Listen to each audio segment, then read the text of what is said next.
Un Jour Infini is a musical piece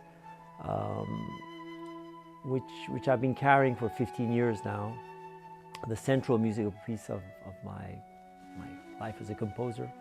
It's very diverse, from extremely meditative, contemplative music to music that's full of raw passion and energy. You have to be more than just a competent player. You have to be able to listen and, I don't know, interact in the most amazing way. There's a beautiful simplicity to it, but the complex textures and the way we all fit together, it's very unusual. It's fundamentally natural music.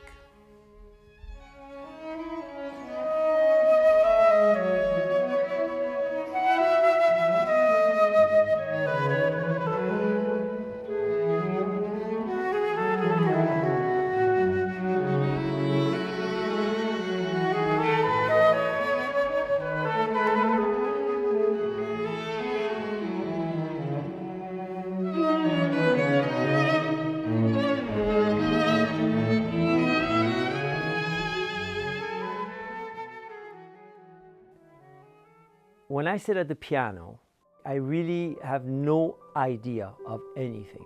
It's as simple as that. It's really a process in which this unknown within me takes over and becomes the music.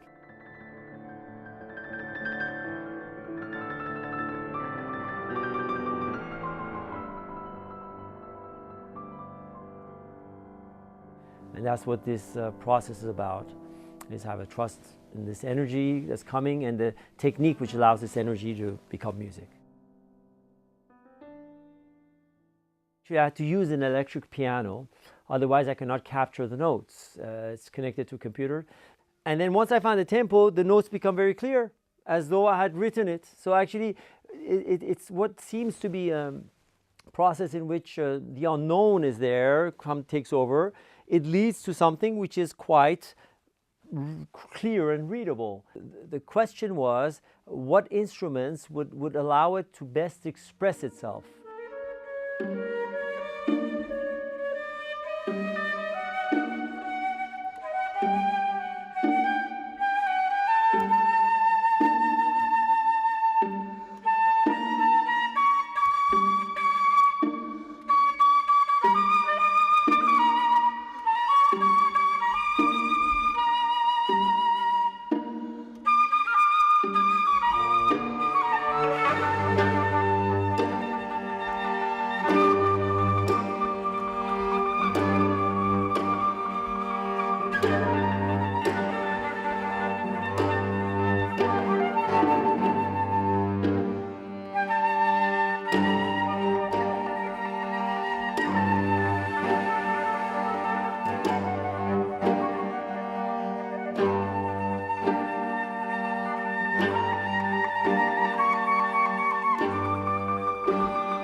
When Sam sat down on the piano and these pieces just erupted out of him, it was one person in charge of everything.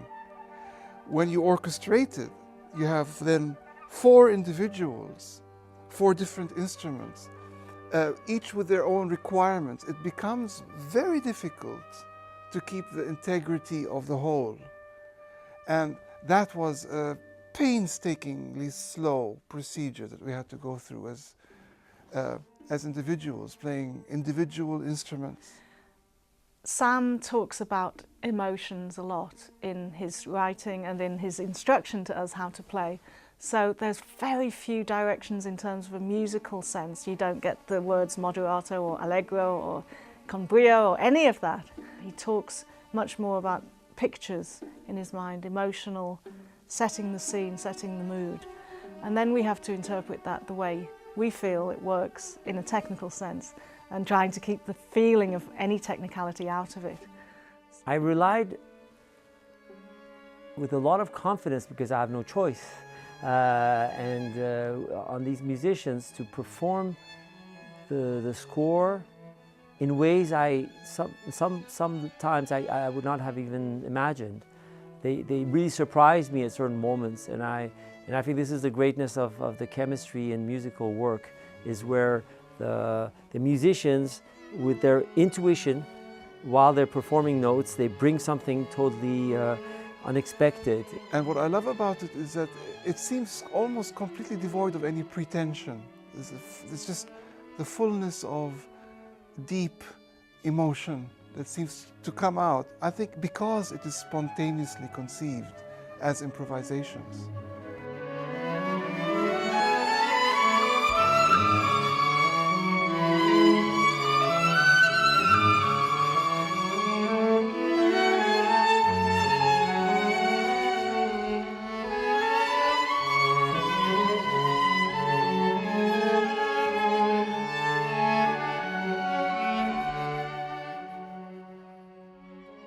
When I hear the flute quartet now compared to the piano version, it is like bringing color to a black and white drawing.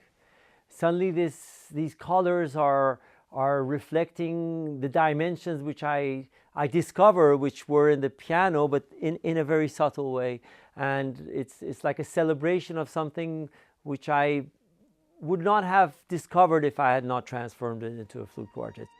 There are certain purely technical, musical things that one has to cover, but recording is much more than that. We're trying to get an atmosphere onto a CD. It's not enough just to be perfect, if that's the right word. The new piece of music, which isn't familiar to the listener, it's important that something atmospheric happens, so that the listener is interested enough, basically, to go on listening.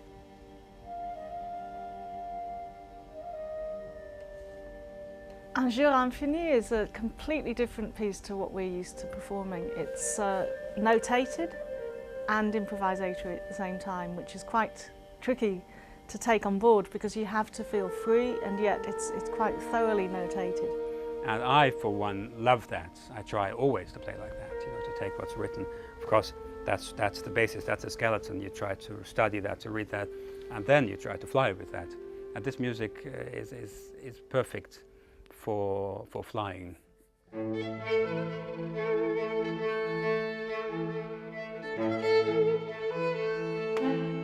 One very valuable thing that I've learned from playing this music is that one should take a lesson and apply it to other classical music, because music in itself, when it's sitting there, it's like a rule book. It's very difficult.